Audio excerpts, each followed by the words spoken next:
I want to welcome you to the Ask Jeff YouTube channel. Here's today's question. Is it possible that the Garden of Eden is still out there, and where would it be? Well, this is one of those questions kind of like the Ark of the Covenant. I mean, everybody's kind of searching every now and then. There's this cycle of investigators that start going out through the Middle East and discovering this and that.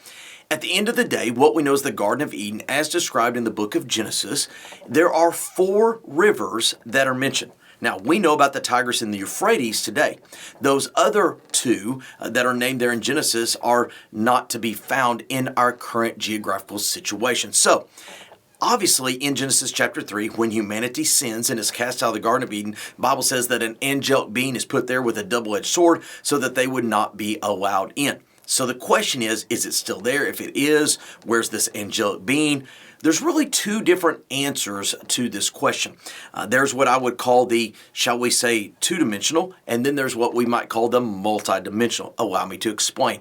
The 2-dimensional would simply say this, that what we know is the Garden of Eden on earth, 4 rivers, 2 rivers dried up, it's no longer there. Angels are not necessarily visible to the naked eye. We just don't have access to it. It's not there. Nobody's discovered it. It is what it is. Here's where it gets a little interesting. When you go into Revelation chapter 21, it mentions the new heaven, the new earth, and the new Jerusalem.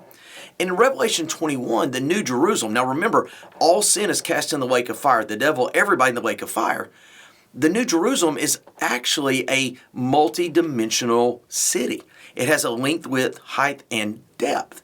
In other words, there are many that believe that the Garden of Eden, because this was pre-sin of humanity, was a multi-dimensional item, much like the New Jerusalem of Revelation 21.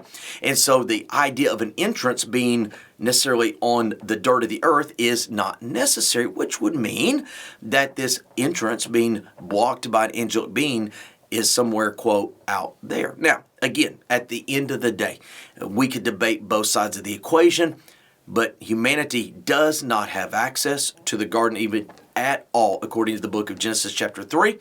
And one day, there will be access to all of the creative order in the new creation in the book of Revelation chapter 21. So again, Genesis, Revelation, they kind of all go together. Great question. If you have one, send it to AskJeff.net. Maybe your question will be tomorrow's. Thanks for being a part of today's daily question. Now, we answer a question each and every day. Please feel free to submit a new question at AskJeff.net. We may not have gotten to yours today, but we eventually will continue to be a part of this. Subscribe so you don't miss out on a question every day.